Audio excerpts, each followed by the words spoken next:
अब मसला ये है कि लाहौर हाई कोर्ट की चीफ़ जस्टिस और सिंध हाई कोर्ट के चीफ़ जस्टिस की अपॉइंटमेंट बिल्कुल सर पे आ पहुंची है और 2 जुलाई को जुडिशल कमीशन ऑफ पाकिस्तान का इजलास बुलाया गया है।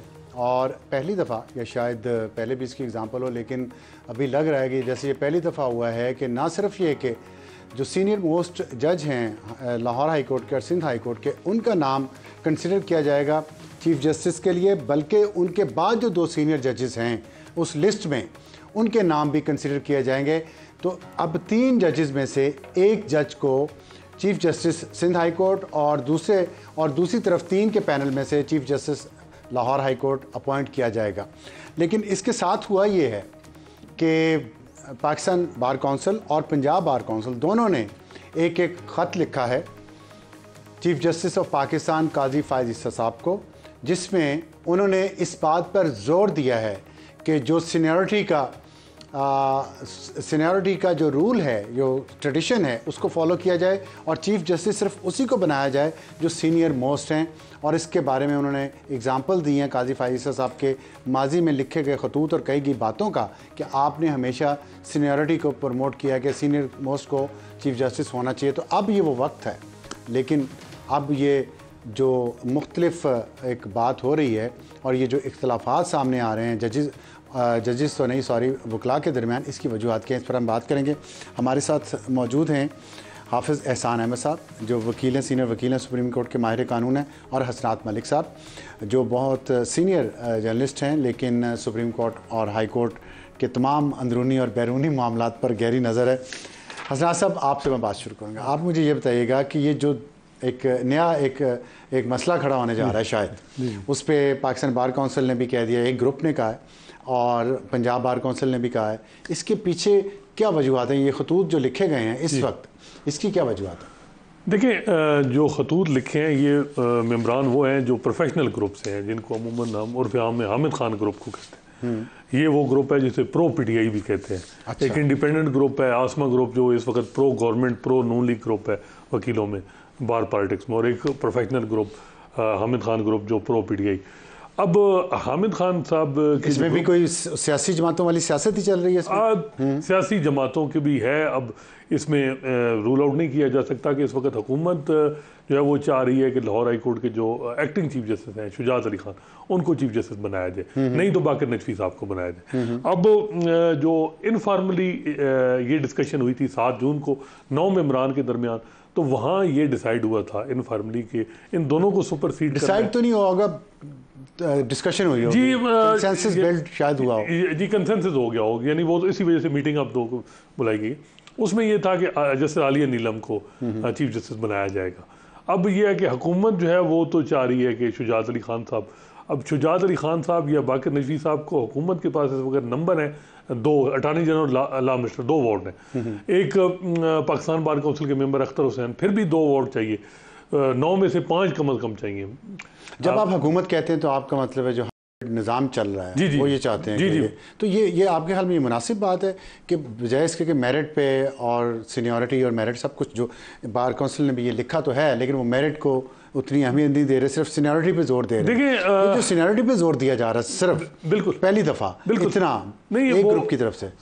हाई कोर्ट में अमूमन तकरीबन जब से ये 18वीं तरमीम के बाद नया सिस्टम आया जजेस की अपॉइंटमेंट, इसमें हाई कोर्ट के चीफ जस्टिस के लिए सीनियरिटी ही फॉलो हुई है। लेकिन इस दफ़ा वैसे मैं समझता हूँ कि चीफ जस्टिस काजी फैसल को इस मामले में अप्रिशिएट करना चाहिए कि उन्होंने तीनों नाम रखे हैं जुडिशल कमीशन के सामने। अब ये नहीं है कि उन्होंने किसी जूनियर को ऊपर लाया। अब अगर आपके तीनों डिस्कशन ये 2 जो हैं इनको अगर सुपरसीड किया जाएगा तो उसकी बाकायदा वैलिड रीज़न होंगी, और वैलिड रीज़न पे तो कोई किसी को ऑब्जेक्शन नहीं है कि अगर वैलिड रीज़न है और इनको इग्नोर। अच्छा, मैं आपसे वैलिड रीज़न पे आता हूँ ज़रा। हाफिज़ साहब ये बताइएगा कि ये ग्रुपिंग जो है वकीलों की, जो मैंने खतूत पढ़े हैं और हम ये दिखा भी रहे हैं इस वक्त स्क्रीन पे, पंजाब बार काउंसिल का भी, पाकिस्तान बार काउंसिल का भी, उसमें बहुत ज़ोर दिया गया है सीनियरिटी पे, मेरिट पे, इंटेग्रिटी पे। ये वकीलों के आपस के इख्तलाफात जब इस तरह अपॉइंटमेंट, जजों की अपॉइंटमेंट पे असरअंदाज होने की कोशिश करते हैं, तो ये इंटेग्रिटी अदलिया की इससे मुतासर नहीं होती? इससे अदलिया की साख पे हरफ नहीं आता? ज़ाहिर भाई, बिस्मिल्लाहिर्रहमानिर्रहीम।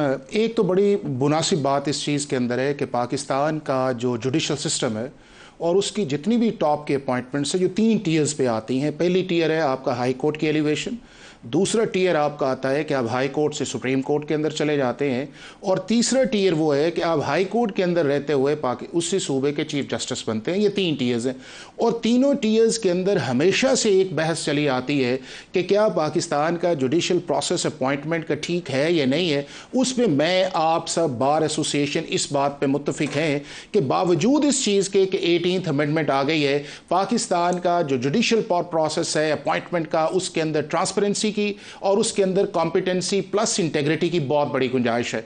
अब ये है कि आईनी तरमीम होनी चाहिए, नहीं मैं होनी चाहिए ना। देखिए तो अब ये मुखालफत क्यों होती नहीं है? एक मैं अब अल जिहाद ट्रस्ट आया, अल जिहाद ट्रस्ट के अंदर आपको पता है कि सीनियरिटी का प्रिंसिपल फॉलो किया गया, और उसके अंदर एक चीफ जस्टिस जो थे वो चले गए और उनकी जगह दूसरे आ गए।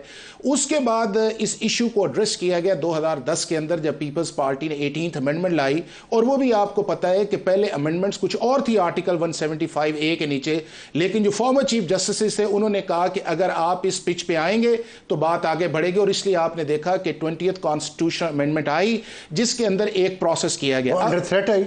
मेरा ख्याल ये है कि अब गवर्नमेंट को स्टैंस लेना चाहिए था, जो आज हम सारे इस चीज का कह रहे हैं कि जुडिशरी के कहने के ऊपर कॉन्स्टिट्यूशनल अमेंडमेंट नहीं मॉडिफाई होनी चाहिए थी। जब आपने उस वक्त सुप्रीमेसी ऑफ द पार्लियामेंट बात की थी या इक्वल बैलेंसिंग की बात की थी, तो फिर आप स्टैंड करते हैं ना उस चीज के अंदर। अब ये है कि आर्टिकल 75A बड़ा वाजे है, उसके अंदर जो पहली अपॉइंटमेंट है आपकी एलिवेशंस के अंदर, वो उसका एक प्रोसेस है, लेकिन जो झगड़ा चलता है ज्यादा चलता है वो चलता था पहले सुप्रीम कोर्ट हाई कोर्ट से सुप्रीम कोर्ट के अंदर, और उसके अंदर था कि प्रिंसिपल ऑफ सीनियरिटी को फॉलो किया जाए, जिसके अंदर हमारे मौजूदा चीफ जस्टिस भी थे, बहुत सी आई थी, मैं आप सब ये कहते थे, और उसके अंदर भी यही था कि अगर आप एक ऐसा शख्स जो है जिसको आप सुप्रीम कोर्ट के अंदर नहीं लाना चाहते because of the certain reason, उसको उस हाई कोर्ट के अंदर एज ए चीफ जस्टिस या सीनियर जज के अंदर रखना कैसी वैलिड पॉइंट है आपका, लेकिन ये बताइएगा दूसरा इस पे आ जाते हैं। अब इस पे आ जाते हैं, मैं एक छोटा आप मुझे ये बताएं कि आपके ख्याल में सीनियरिटी पे होना चाहिए या मेरिट पे या दोनों पे? देखें इस वक्त जो आपकी पोजीशन चल रही है कॉन्स्टिट्यूशन की या सुप्रीम कोर्ट ऑफ पाकिस्तान की जो जजमेंट चल रही है, उसके अंदर एस्टैब्लिश चीज ये है वो आपकी सीनियरिटी है। हाँ, अभी इन्होंने जुडिशल कमीशन के रूल्स के अंदर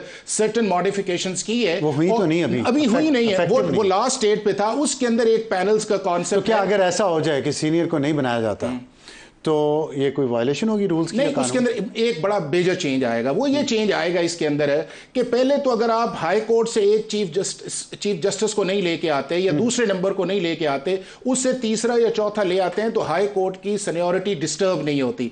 लेकिन अगर आप वहां के ऊपर नीचे को ऊपर ले जाएं और ऊपर वहां पे रहे, तो पाकिस्तान के अंदर ये हुआ कभी नहीं है कि चीफ जस्टिस जिसको आपने एक्टिंग भी किया हो या दूसरे सूबे के अंदर, और उसकी जगह आप दूसरा बिठा दें, और जिसने खुद उनसे प्रिजाइड करके ओवर एंड अबव किया हुआ है वो अब आपके तीसरी या चौथी पे बैठ जाए। हसनात मलिक साहब, बात बड़ी दिलचस्प है कि अगर तीसरे नंबर का या दूसरे नंबर के जज को चीफ जस्टिस बना दिया जाता है, तो जो उससे सीनियर हैं ऑलरेडी सिटिंग इस वक्त भी, उनको आपने कहा वैलिड रीजन देनी होगी। वैलिड रीजन में मैं एक रीजन एसजेसी, उसके अलावा तो रीजन ही कोई नहीं है। काउंसिल में मिसकंडक्ट की कार्रवाई, क्या ये कंसिडरेशन होगी कि ऐसी कोई बात है, इसके अलावा कोई और वजह नहीं हो सकती? मेरा ख्याल नहीं हो सकता कि कुछ ज्यादा ज़हीन है, ज्यादा ग्लेयरिंग चीजें होंगी ऐसी जिसकी वजह से होंगी या हैं बिल्कुल, जिस पे अच्छा, ये बात हो रही है, समझते हैं कि हैं? जी बिल्कुल हैं। और इसमें अब देखना होगा कि चीफ जस्टिस काजी फैसला पे हम बहुत ज़्यादा तनकीद करते हैं, ये एक आउट ऑफ बॉक्स बड़ी रिफॉर्म होगी कि पहली दफ़ा वो एक ऐसा काम करने जा रहे हैं जिसमें वकील भी और हुकूमत भी खिलाफ है, और वो जो है वो एक ऐसा चाह रहे हैं कि एक मेरिट बेस अपॉइंटमेंट हो। और जो हम ये कह रहे थे कि सेम पेज, तो पहले इस मामले में ये बड़ा टेस्ट है कि तो अगर वकीलों को एक धड़ा और हुकूमत एक तरफ है तो इसका मतलब काजी फायदा कुछ बेहतर ही कर रहे हैं। अब जो इतलात हैं कि दोनों धड़े, क्योंकि हुकूमत चाह रही है, क्योंकि वकीलों के दोनों धड़े, जी दोनों धड़े, एक धड़ा खामोश है, खामोशी उनकी है, लेकिन वो उनका यही है कि अगर जो है वो शुजात साहब बने, क्योंकि हुकूमत का इंटरेस्ट भी है ना, और फिर या बाकर नकवी साहब तीसरी परेड।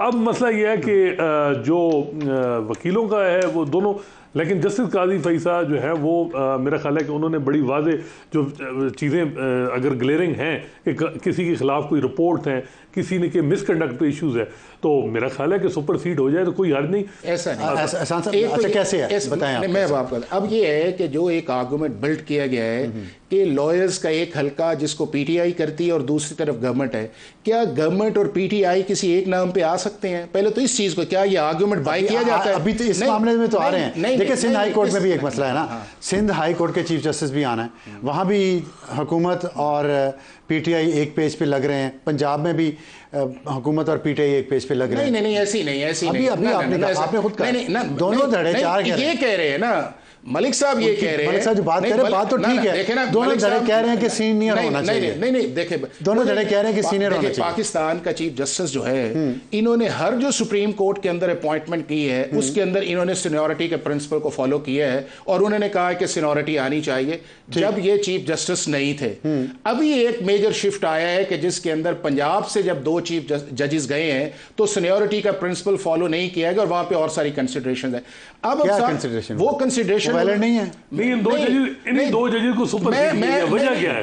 मैं उस पे जाता हूं कि अगर आपका इंटरनल प्रोसेस इतना तगड़ा होना चाहिए कि जब आपने इस मुल्क के चीफ सुप्रीम कोर्ट के अंदर जजेस लाने हैं या चीफ जस्टिस लानी है, आपका प्रिपरेटरी वर्क हो ना, उससे पहले उससे पहले आपके हल नहीं है ना, कैसे कह सकते हैं आप? अब ये अगर ये फैसला होगा आप चैलेंज कर दीजिएगा। नहीं चैलेंज वाला नहीं कर दीजिएगा ना सर, ये नहीं इशू ये है। फर्ज करें किसी सीनियर मोस्ट को अगर सुपरसीड किया जाता है, जज को मैं हूं अगर, और मुझे हो गया नहीं जी मैं तो मेरिट पे हूं, मुझे क्यों मेरा आखिरी मिला, नहीं चले जाए। अगर तो ये शौकत अजीज सिद्दीकी भी तो गए थे। नहीं शौकत अजीज सिद्दीकी एसजेसी के जरिए गए थे, वैसे नहीं गए थे। तो ये भी और अगर एसजेसी के अंदर गए तो एसजीसी ने उस चीज को ओवरटर्न किया और ये कहा कि जी इनको नहीं होना चाहिए था, और अगर वो 62 इयर्स एज के ना होते तो आज वो अतर मिनल्ला साहब की जगह वो चीफ जस्टिस होते। लेकिन एक फाइनली मैं एक चीज कहूंगा वो ये है कि अगर पाकिस्तान के अंदर आपने सीनियरिटी के प्रिंसिपल को इस तरह चेक एंड बैलेंस के अंदर रखना है, इंटेग्रिटी प्लस प्रोफेशनलिज्म, तो फिर यह है कि आप उस प्रोसेस को करके फिर उस जज को एज ए जज बैठना नहीं चाहिए, उसको सिस्टम के अंदर ऑनरेबली या किसी और तरीके से घर भिजवाएं। असरात मलिक साहब वाइंड अप। देखिए मेरा ख्याल है कि जो ये सीनियरिटी स्ट्रिक्टली फॉलो करना ये कोई ऐसी नहीं है।